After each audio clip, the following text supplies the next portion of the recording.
Olá, meus caros, de volta aos comentários, né? A lei de licitações, no caso a nova lei de licitações, Lei Federal 14.133 de 2021. Eu sou o professor Marcelo e este é o canal Resenha Forense. Se você gosta do nosso projeto, você pode curtir o vídeo, você pode se inscrever no canal e você também pode nos ajudar no Apoia-se com apenas R$ 2 por mês. O link está na descrição do vídeo, tá? Ou ainda sendo membro, o link está aqui embaixo também, tá? Avante, então, a gente chega no capítulo 2º da lei, que fala da fase preparatória da licitação, e a gente comenta hoje a seção primeira, né, que trata da instrução do processo licitatório, artigos 18 a 27, um trecho bem razoável da lei. A gente vai ter um vídeo longo mais uma vez, tá? Então vamos lá, artigo 18. A fase preparatória do processo licitatório é caracterizada pelo planejamento e deve compatibilizar-se com o plano de contratações anual de que trata o inciso 7º do caput do 12, que a gente estudou até no vídeo passado, né? É aquele que fala assim: a partir de documentos de formalização de demandas, os órgãos responsáveis pelo planejamento de cada ente federativo poderão, na forma de regulamento, elaborar o plano de contratações anual, né, que vai vinculá-los, com o objetivo de racionalizar as contratações dos órgãos e entidades sob sua competência, garantir o alinhamento com seu planejamento estratégico e subsidiar a elaboração das respectivas leis orçamentárias. Mas então, ó, a fase preparatória da licitação se caracteriza então pelo planejamento e ainda pela compatibilização com o plano de contratações anual lá do inciso 7º do 12 da lei. E sempre que é elaborado, sempre que é elaborado e com as leis orçamentárias, bem como abordar todas as considerações técnicas, mercadológicas e de gestão, tá, que podem interferir na contratação. Então, a fase preparatória está no nome, né? É uma preparação, é um momento de estudo, é um momento de reflexão para entender o que de fato a administração vai contratar, né? Então, olha, não vamos entrar numa cilada para o erário, né? Vamos investir bem o dinheiro público, tá? Essa é a ideia.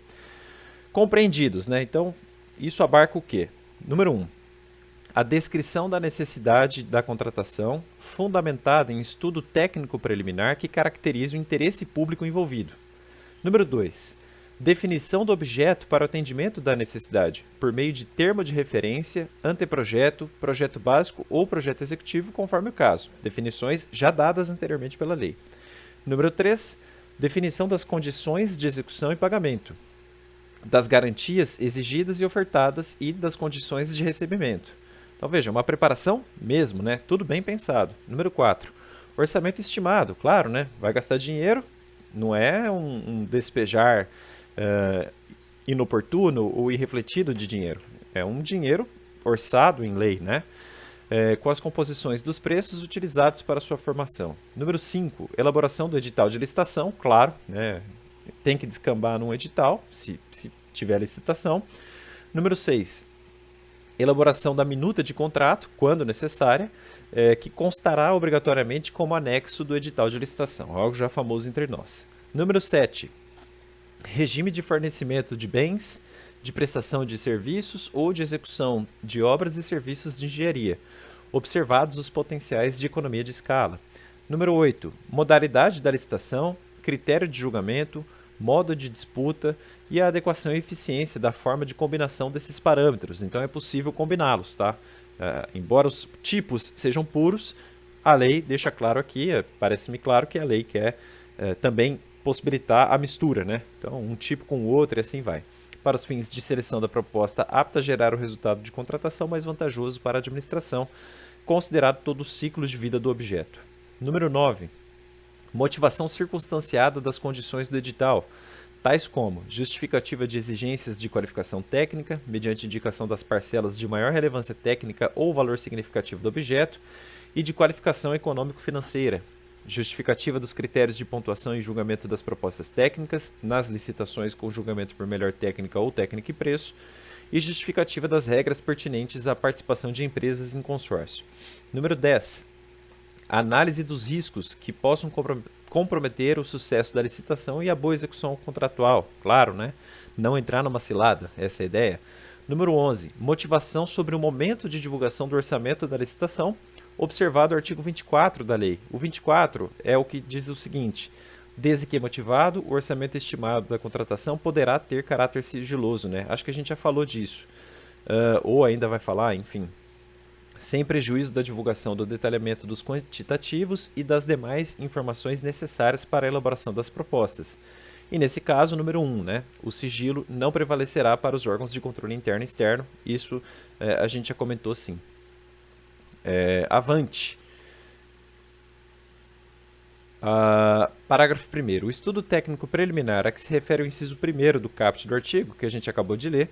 Então, o estudo técnico preliminar, já mencionado pela lei, deverá evidenciar o problema a ser resolvido e sua melhor solução. Então, tem que identificar o problema e dar uma solução, tá? Não é um enfeite retórico, vazio de conteúdo, não. Ele tem uma finalidade prática, tá?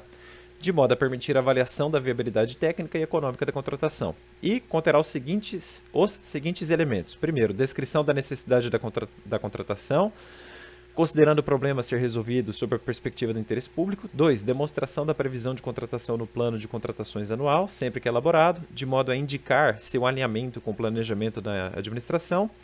3. Requisitos da contratação. 4. Estimativas das quantidades para contratação, acompanhadas das memórias de cálculo e dos documentos que lhes dão suporte, que considerem interdependências com outras contratações, de modo a possibilitar a economia de escala. 5. Levantamento de mercado, que consiste na análise das alternativas possíveis e justificativa técnica e econômica da escolha do tipo de solução a contratar. 6. Estimativa do valor da contratação, acompanhada dos preços unitários referenciais, das memórias de cálculo e documentos que dão suporte. Então tem que instruir os autos, né? Que poderão constar de anexos certificados se a administração optar por preservar o seu sigilo até a conclusão da licitação. Quer dizer, a lei aqui colocando coisas da prática, né, de conduta prática que são evidentes, né? Não era necessário ficar falando que tem que instruir os autos, né? Não é um achismo você mostrar de onde vem o preço ou a estimativa dele, enfim. 7.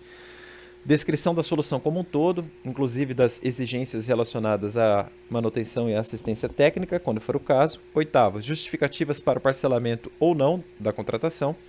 9. Demonstrativo dos resultados pretendidos em termos de economicidade e de melhor aproveitamento dos recursos humanos, materiais e financeiros disponíveis.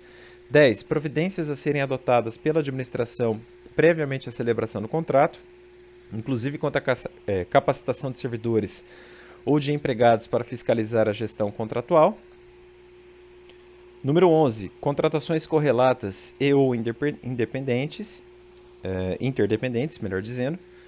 Número 12. Descrição de possíveis impactos ambientais e respectivas medidas mitigatórias, incluídos requisitos de baixo consumo de energia e de outros recursos, bem como logística reversa para desfazimento e reciclagem de bens e refugos, quando aplicável. Número 13. Posicionamento conclusivo sobre a adequação da contratação para o atendimento da necessidade a que se destina. Então tem que ser conclusivo, tá? É como se fosse um laudo, olha, aqui realmente faz sentido. Parágrafo 2º. O estudo técnico preliminar deverá conter ao menos os elementos previstos nos incisos 1, 4, 6, 8 e 13 do parágrafo 1º deste artigo. Tá tudo aqui em cima. Vamos ver um por um, ó. Número 1. Então, ele vai ter que conter a descrição da necessidade de contratação, considerado o problema a ser resolvido sob a perspectiva do interesse público. Número 4. As estimativas das quantidades para contratação, né, com memórias de cálculo, etc, etc. Número 8. Justificativas para parcelamento ou não da contratação. E, número 13, posicionamento conclusivo sobre a adequação da contratação. Então, esses 4 aí precisam constar do estudo técnico preliminar, tá? 1, 2, 3, 4. Faltou um, né? Faltou o inciso. Eu já falei do 8º? Vamos ver. Falei do 6º? Faltou o 6º. Então tem que ter também a estimativa de valor. Ó, repisando. Descrição da necessidade ou não de contratação, estimativas de quantidade, estimativas de valor, justificativas e posicionamento conclusivo sobre a necessidade de contratação. Isso aí tem que estar sempre no estudo técnico preliminar, tá? Isso tem que estar sempre no estudo técnico preliminar. Tá? Isso é obrigatório. E quando não contemplar os demais elementos, aí tem que haver justificativa. Então, o mínimo é isso aqui, pelo que eu estou entendendo, tá? Então, é um rol exemplificativo, mas o legislador está falando, olha, esses incisos aqui é obrigação, tem que ter. Se não tiver, fundamente, tá? Pelo que eu entendi, é isso. Parágrafo 3º. Em se tratando de estudo técnico preliminar para contratação de obras e serviços comuns de engenharia, se demonstrada a inexistência de prejuízo para a aferição dos padrões de desempenho e qualidade almejados, a especificação do objeto poderá ser realizada apenas em termos de referência ou em projeto básico, dispensada a elaboração de projetos. Tá, porque aí faz sentido mesmo. Artigo 19. Os órgãos da administração, com competências regulamentares relativas às atividades de administração de materiais, de obras e de serviços e de licitações, de obras e serviços e de licitações, é isso aí, e contratos deverão, número 1, instituir instrumentos que permitam preferencialmente a centralização dos procedimentos de aquisição e contratação de bens e serviços. Então, a ideia é centralizar, porque isso permite maior controle e, assim, maior experiência e também, evidentemente, menor possibilidade de gastar dinheiro à toa. Número 2. Criar um catálogo eletrônico de padronização de compras, serviços e obras, admitir a adoção de catálogo do Poder Executivo Federal por todos os entes federativos, o que influi na licitação carona. Número 3. Instituir um sistema informatizado de acompanhamento de obras, inclusive com recursos de imagem e de vídeo. 4. Instituir, com auxílio dos órgãos de assessoria jurídica e de controle interno, modelos de minutas de editais, né? Então a ideia é padronizar e burocratizar a atividade administrativa, de termos de referência, de contratos padronizados e outros documentos, admitir a adoção das minutas do Executivo Federal por todos os entes federativos. É como se fosse uma dispensa de direitos autorais aqui, né? 5. Promover a adoção gradativa de tecnologias e processos integrados que permitam a criação, a utilização e a atualização de modelos digitais de obras e serviços de engenharia. Então, tudo isso é um enfeite retórico da Lei de Boas Práticas, em tese. Parágrafo 1º. O catálogo referido no inciso 2 do CAPT, que está aqui, ó, esse aqui, o catálogo eletrônico, né, de padronização, poderá ser utilizado em licitações cujo critério de julgamento seja o de menor preço ou de maior desconto. Então, aqui é importante. Então, o catálogo de padronização, a gente pode chamar assim. Então, o catálogo de padronização, basicamente tem esse nome. Vamos grifar, ó. O catálogo de padronização. Espera aí. Poderá ser utilizado em licitações cujo critério de julgamento seja o de menor preço ou ainda o de maior desconto, e conterá toda a documentação e os procedimentos próprios da fase interna de licitações, bem como as especificações dos objetos, etc, etc. Mas, pessoal, então aqui é algo que vale a pena decorar, tá? Mete uma estrela aí no teu vademecum. Parágrafo 2º. A não utilização do catálogo eletrônico de padronização de que trata o inciso 2, já mostrei aqui, ou dos modelos de minutas de que trata o inciso 4, que é esse aqui, né, ó, de instituir modelos, né, para padronização, deverá ser justificada por escrito e anexada em processo licitatório. Então, se não usar o catálogo de padronização e se não usar as minutas de padronização, tem que justificar. Acho isso um exagero da lei, mas vamos que vamos. Não é porque é padronizado que é bom. Às vezes o padronizado é pior do que o personalizado, né? Aliás, modelo usado de forma, digamos, fordista costuma dar errado, né? O modelo tem esse problema. O modelo é feito para resolver assunto de massa, né? Só que aí tem as peculiaridades que são ignoradas. Quer dizer, é um excesso de burocracia da lei, tá? Eu não gosto dessa solução. Parágrafo 3º. Nas licitações de obras e serviços de engenharia e arquitetura, sempre que adotada, ou melhor, sempre que adequada ao objeto da licitação, será preferencialmente adotada a modelagem da informação da construção, que é Building Information Modeling, BIM, né? Então, em licitações de obras e serviços de engenharia e arquitetura, quando adequado ao objeto da licitação, a preferência está com essa técnica aí, né? Modelagem de informação da construção. Eu não entendo nada disso. ou tecnologias e processos integrados similares ou mais avançados que venham substituí-la. Depois, quem quiser procurar o que significa isso, é interessante. Artigo 20. Os itens de consumo. Então, papel higiênico, sei lá, papel higiênico, sabonete, enfim, material de limpeza. Itens de consumo adquiridos para suprir as demandas das estruturas da administração deverão ser de qualidade comum. Então, é sabonete, não é para comprar o top, né? É o sabonete normal, simples. Não superior à necessária para cumprir as finalidades às quais se destinam. E ó, vedada a aquisição de artigos de luxo. Então não é o papel higiênico triplo, fofinho, gostosinho, cheirosinho. É papel higiênico, tá? Essa é a ideia, é didático, né? Falar assim. Parágrafo 1º. Os poderes executivo, legislativo e judiciário definirão em regulamento os limites para enquadramento dos bens de consumo nas categorias comum e luxo. Parágrafo 2º. A partir de 180 dias contados da promulgação desta lei, novas compras de bens de consumo só poderão ser efetivadas com a edição pela autoridade competente desse regulamento do parágrafo 1º. Parágrafo 3º foi vetado. Foi vetado e avante. Artigo 21. A administração poderá convocar, com antecedência mínima de 8 dias úteis, audiência pública, presencial ou à distância, na forma eletrônica, sobre a licitação que pretenda realizar, com disponibilização prévia das informações pertinentes, inclusive de estudo técnico preliminar e elementos do edital de licitação, com a possibilidade de manifestação dos interessados. Então aqui é uma ideia de democracia, enfim, essas coisas aí na licitação. Parágrafo único. A administração também poderá submeter a licitação à prévia consulta pública, mediante disponibilização dos elementos a todos os interessados, que poderão formular sugestões. Enfim, artigo 22. O edital poderá contemplar matriz de alocação de riscos. Então, o edital poderá contemplar o quê? Matriz de alocação de riscos entre contratante e contratado. Já falei disso, né? Influência aqui, talvez, da lei de PPP, né? Hipótese em que o cálculo do valor estimado da contratação poderá considerar a taxa de risco compatível com o objeto da licitação e com os riscos atribuídos ao contratado, de acordo com a metodologia predefinida pelo ente federativo. Parágrafo 2º. Essa matriz aí de alocação de riscos, então essa matriz deverá promover a alocação eficiente dos riscos de cada contrato e estabelecer, olha que interessante, a responsabilidade que caiba a cada parte contratante, bem como mecanismos que afastem a ocorrência do sinistro e mitiguem os seus efeitos, caso este ocorra durante a execução contratual. Então aí uma repartição de riscos, né?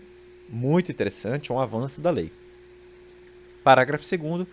O contrato deverá refletir a alocação realizada pela matriz de riscos, especialmente quanto, número 1, às hipóteses de alteração para o restabelecimento da equação econômico-financeira do contrato, nos casos em que o sinistro seja considerado na matriz de riscos como causa do desequilíbrio não suportada pela parte que pretenda o restabelecimento. Número 2, possibilidade de resolução, né? Acabar com o contrato, quando o sinistro majorar excessivamente ou impedir a continuidade da execução contratual. Seria uma cláusula rebus sixtantibus aqui, né? Implícita. 3. A orientação dos seguros obrigatórios previamente definidos no contrato, integrado o custo de contratação ao preço ofertado. Parágrafo 3º. Quando a contratação se referir a obras e serviços de grande vulto, salvo engano, mais de 200 milhões, a gente viu isso, né, no artigo 5º, ou forem adotados os regimes de contratação integrada e semi-integrada, o edital obrigatoriamente contemplará a matriz de alocação de riscos entre contratante e contratado. Então, nesses casos aqui, é ato vinculado, tá? Tem que definir os riscos de cada parte. Não pode ficar em abstrato. Parágrafo 4º. Nas contratações integradas ou semi-integradas, os riscos decorrentes de fatos supervenientes à contratação, associados à escolha da solução do projeto básico pelo contratado, deverão ser alocados como de sua responsabilidade na matriz de riscos. Então aqui a lei já impõe. Vai colocar no contrato e vai colocar assim. É ato vinculado da administração. Não é discricionário. Então, contratação integrada, contratação semi-integrada, riscos de fatos supervenientes à contratação, envolvendo escolha da solução do projeto básico pelo contratado, esse risco é do contratado, fica por conta e risco do contratado, tá? E isso vai constar do contrato necessariamente assim. Artigo 23, deixa eu ver se a gente está chegando ao final, a gente vai até o 27 hoje. Então vamos lá, artigo 23. O valor previamente estimado da contratação deverá ser compatível com os valores praticados pelo mercado, óbvio, né? Considerados os preços constantes dos bancos de dados públicos e as quantidades a serem contratadas, observadas, de novo, potencial, economia de escala, etc, etc. Parágrafo 1º. No processo licitatório para aquisição de bens e contratação de serviços em geral, conforme o regulamento, o valor estimado será definido com base no melhor preço. Então, o valor estimado será definido com base no melhor preço aferido por meio da utilização dos seguintes parâmetros, de forma combinada ou não. Número 1. Composição de custos unitários menores ou iguais à mediana do item correspondente no painel para consulta de preços ou banco de preços em saúde disponíveis no portal de contratações públicas, que é o PNCP. Quem mexe com licitação certamente vê isso todo dia. Número 2, contratações similares feitas pela administração pública, ou seja, experiências anteriores, né, precedentes, a gente pode colocar assim, em execução ou concluídas no período de 1 ano anterior à data de pesquisa de preços, então não é 10 anos atrás, né, claro, tem um limite, inclusive mediante sistema de registro de preços, né, que já é famoso entre nós, observado o índice de atualização de preços correspondente, então tem que atualizar. Então é até 1 ano atrás e mesmo assim tem que atualizar. Número 3. Utilização de dados de pesquisa publicada em mídia especializada, em tabela de referência formalmente aprovada pelo Poder Executivo Federal e de sites, né, especializados ou de domínio amplo, tipo tabela FIPE, no caso dos carros, né, claro, desde que contenham a data e hora de acesso, claro. 4. Pesquisa direta com no mínimo 3 fornecedores, mediante solicitação formal de cotação, desde que seja apresentada a justificativa da escolha desses fornecedores e que não tenham sido obtidos os orçamentos com mais de 6 meses de antecedência da data da divulgação do edital. 5. Pesquisa na Base Nacional de Notas Fiscais Eletrônicas na forma do regulamento. Parágrafo 2º. No processo licitatório para a contratação de obras e serviços de engenharia, conforme o regulamento, o valor estimado, acrescido do percentual do BDI, né, benefícios de despesas indiretas de referência, e dos encargos sociais, né, ES cabíveis, será definido por meio da utilização de parâmetros na seguinte ordem. Primeiro, composição de custos unitários menores ou iguais à mediana do item correspondente ao sistema de custos referenciais de obras, que é o SICRO, SICRO, acho que é assim que fala, para serviços e obras de infraestrutura de transportes, ou ainda do SINAP, né, que é o Sistema Nacional de Pesquisa e Custos e Índices de Construção Civil, para os demais casos. 2. Utilização de dados de pesquisa publicada em mídia especializada, de tabela de referência formalmente aprovada pelo Executivo Federal, em sites especializados, etc, etc, etc. 3. Contratações similares pela administração, né, claro, período de 1 ano anterior à data, sempre com atualização dos preços, tá? 4. Pesquisa de base nacional, a mesma coisa, tá? Só que com adaptação, né, das notas fiscais eletrônicas. Então veja como a lei é redundante, né? Mais do mesmo aqui. Parágrafo 3º. Contratações realizadas por municípios, estados e DF, desde que não envolvam recursos da União, o valor previamente estimado na contratação a que se refere o caput do artigo poderá ser definido por meio da utilização de outros sistemas de custos adotados pelo respectivo ente federativo. Lembrando que o caput do artigo fala de valor previamente estimado da contratação, tá? Então, no caso de municípios, DF e estados, desde que não envolvam recursos federais, então eles podem agir dessa forma aqui, né? Utilização de outros sistemas que o ente federativo do local já os adote, né? Enfim, já sejam adotados, melhor dizendo. Parágrafo 4º. Nas contratações diretas por inexigibilidade ou dispensa, a gente vai estudar tudo isso depois, quando não for possível estimar o valor do objeto na forma aí dos parágrafos que a gente acabou de estudar, o contratado deverá comprovar previamente que os preços estão em conformidade com os praticados. Então, sempre tem que agir de um jeito que a lei já dita. Se esse jeito for impossível, a administração tem que mostrar nos autos, olha, o preço é mais ou menos esse aqui, tá? Não está fora de órbita isso aqui não. Tem que instruir o máximo possível, é isso que a lei está falando. Tá? E aí sempre, contratações semelhantes, etc, etc. De novo, notas fiscais de outros órgãos até um ano anterior à data da contratação, mesma ideia, tá? Ou outro meio idôneo. Parágrafo 5º. No processo licitatório para a contratação de obras e serviços de engenharia sobre os regimes, isso é importante, ó, em regimes de contratação integrada ou semi-integrada, o valor da contratação vai ser calculado nos termos do parágrafo 2º, que é aquele que fala o seguinte. Ele traz todo esse ritinho aqui, né, ó, do BDI, dos ES, do Cicro e Sinap, etc, etc. Tá? Voltando aqui então. Acrescido ou não de parcela referente à remuneração do risco. Então, isso vai ser considerado ou não, né? E sempre que necessário o anteprojeto permitir, estimativa de preço vai ser baseada em orçamento sintético, balizado em sistema de custo definido no inciso 1 do parágrafo 2º desse artigo, que é o que fala do sistema de custos, né, do Cicro, ou Cicro, sei lá, Cicro e Sinap, tá? Então, detalhes aí bem pontuais da lei, eu acho que isso não cai em prova não. Mas enfim, não custa nada a gente ler a lei com calma, né? Devendo a utilização de metodologia expedita ou paramétrica e de avaliação aproximada baseada em outras contratações similares ser reservadas às frações de empreendimento não suficientemente detalhadas no projeto. Então aqui uma outra regrinha em verde, né? Muito bem, avante. Parágrafo 6º. No caso aí do parágrafo 5º, né, será exigido dos licitantes ou contratados, no orçamento que compuser suas respectivas propostas, no mínimo, o mesmo nível de detalhamento do orçamento sintético, referido nesse parágrafo. Artigo 24. Desde que justificado, então tem que justificar, o orçamento estimado da contratação poderá ter caráter sigiloso, sem prejuízo da divulgação do detalhamento dos quantitativos e das demais informações necessárias para a elaboração das propostas, e nesse caso, de novo, né, o sigilo não prevalece para órgãos de controle. Cara, é mais do mesmo, a gente já falou disso, né? Parágrafo único.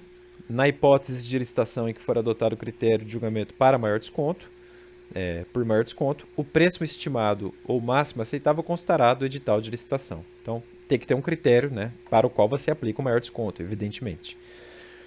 A lei é confusa, né, pessoal? É muita informação, ela é muito redundante. Nossa, como é cansativo a lei de licitações no Brasil, né? Impressionante. Artigo 25, estamos acabando.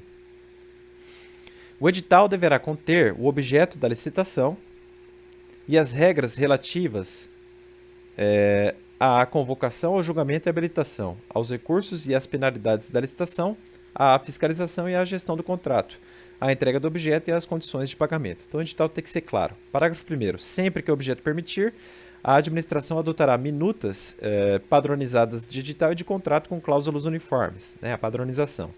Parágrafo 2º. Desde que, conforme demonstrado em estudo técnico preliminar, não sejam causados prejuízos à competitividade do processo licitatório e à eficiência do contrato, o edital poderá prever a utilização de mão de obra, materiais, tecnologias, etc., etc., existentes no local da execução, conservação e operação do bem, serviço ou obra.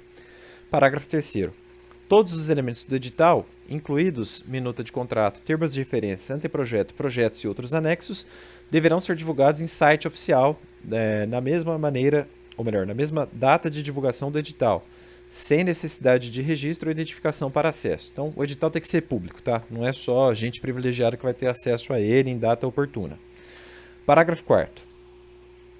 Nas contratações de obras, serviços e fornecimento de grande vulto, ou seja, mais de 200 milhões de reais, né? A gente já viu isso, o edital deverá prever a obrigatoriedade de implantação do programa de integridade pelo licitante vencedor, no prazo de 6 meses, contado da celebração do contrato, conforme regulamento que disporá sobre as medidas a serem adotadas, a forma de comprovação e as penalidades do seu descumprimento. Parágrafo 5º. O edital poderá prever a responsabilidade do contratado pela 1. Obtenção do licenciamento ambiental. 2. Realização da desapropriação autorizada pelo poder público. Parágrafo 6º. Os licenciamentos ambientais de obras e serviços de engenharia licitados e contratados nos termos desta lei terão prioridade de tramitação nos órgãos e entidades do CISNAMA, né, que vocês estudam em direito ambiental, e deverão ser orientados pelos princípios da celeridade, cooperação, economicidade e eficiência. Tá? Então, basicamente é isso. Parágrafo 7º. Independentemente do prazo de duração do contrato, será obrigatória a previsão no edital do índice de reajustamento de preço, com data base vinculada à data do orçamento estimado e com possibilidade de ser estabelecido mais de um índice específico ou setorial, em conformidade com a realidade do mercado e dos insumos ali utilizados. Parágrafo 8º. Nas licitações de serviços contínuos, observado interregno de mínimo de 1 ano, o critério de reajustamento será por 1. Reajustamento em sentido estrito, quando não houver regime de dedicação exclusiva de mão de obra ou predominância de mão de obra, mediante previsão de índices específicos ou setoriais. E 2. Repactuação, quando houver regime de dedicação exclusiva de mão de obra ou predominância de mão de obra, mediante demonstração analítica da variação de custos. Parágrafo 9º. O edital poderá, na forma disposta em regulamento, exigir que percentual mínimo da mão de obra responsável pela execução do objeto da contratação seja constituído por mulheres vítimas de violência doméstica, meu Deus, que bobagem isso aqui, e 2, oriundos ou egressos do sistema prisional. Como é que vai exigir isso aí em edital, né? Pelo amor de Deus. Artigo 26. No processo de licitação, poderá ser estabelecida margem de preferência para 1. Bens manufaturados e serviços nacionais que atendam normas técnicas brasileiras. 2. Bens reciclados, recicláveis ou biodegradáveis, conforme regulamento. Parágrafo 1º. A margem de preferência do caput deste artigo será definida em decisão fundamentada pelo Executivo Federal, no caso do inciso 1, ou seja, no caso dos bens nacionais, né? Sempre foi assim. E 2. Poderá ser de até 10% sobre o preço dos bens e serviços que não se enquadrem nos incisos 1 ou 2 do caput, tá? Então, é até 10%, tá? Essa é a ideia. E é 10% sobre o preço, né? Tem que valer a pena também. Como se fosse um empate ficto, né? Igual a MEPP, só que com os bens aqui, tá? Essa é a ideia. Gravem isso, tá? Até 10%. Isso é interessante. Isso pode cair em prova. Pausa o vídeo aí e leia com calma isso aí. Avante. 3. Poderá ser estendida a bens manufaturados e serviços originários do Mercosul, né? Então, sei lá, Argentina, Paraguai, etc., desde que haja reciprocidade com o país, previsto em acordo internacional aprovado pelo Congresso, ratificado pelo presidente. Parágrafo 2º. Para os bens manufaturados nacionais e serviços nacionais resultantes de desenvolvimento e inovação tecnológica no país, definidos no regulamento do Executivo Federal, essa margem de preferência do caput vai ser de até 20%, tá? Então, outro assunto importante para provas aí. Então, aqui era até 10% e aqui pode ser de até 20%. Tá? Então, fiquem atentos a isso também. Aqui era até 10, né? Poderá ser até 10 e aqui até 20. Parágrafos 3º e 4º foram vetados. Parágrafo 5º. A margem de preferência não se aplica aos bens manufaturados nacionais e serviços nacionais se a capacidade de produção desses bens ou prestação desses serviços no país for inferior, número 1, à quantidade a ser adquirida ou contratada, ou, número 2, aos quantitativos fixados em razão do parcelamento do objeto, quando for o caso. Nossa, quanto detalhe da lei, né? Meu Deus. Parágrafo 6º. Os editais de licitação para contratação de bens, serviços e obras poderão, mediante prévia justificativa da autoridade competente, exigir que o contratado promova, em favor do órgão da entidade da administração ou daqueles por ela indicados a partir de processo isonômico, medidas de compensação comercial, industrial ou tecnológica ou acesso a condições vantajosas de financiamento, cumulativamente ou não, na forma estabelecida pelo Executivo Federal. Parágrafo 7º. Nas contratações destinadas à implantação, manutenção e ao aperfeiçoamento dos sistemas de tecnologia de informação e comunicação considerados estratégicos em ato do Poder Executivo Federal, a licitação poderá ser restrita a bens e serviços com tecnologia desenvolvida no país, produzidos de acordo com o processo produtivo básico de que trata essa Lei Federal aí 10.176, que dispõe sobre a capacitação e competitividade do setor de tecnologia da informação. Pessoal, eu sei que é cansativo, né? É muita leitura da lei seca, não há muito o que comentar, é só ler e en passant tentar fazer algum comentário. Mas a lei é chata, né? Complicado. Vamos lá, artigo 27, para acabar hoje, será divulgada na internet, né? A cada exercício financeiro, então a cada ano, a relação de empresas favorecidas em decorrência do artigo 26 que a gente acabou de estudar, né? Até para dar transparência, com indicação do volume de recursos destinados a cada uma delas. Então a ideia é dar transparência e possibilitar controle externo. Meus amigos, é isso aí, um abraço. Eu volto no próximo vídeo para falar então das modalidades de licitação. Também importantíssimo, né? A gente vai então do artigo 28 até o artigo 32 no próximo vídeo. Até mais, tchau, tchau.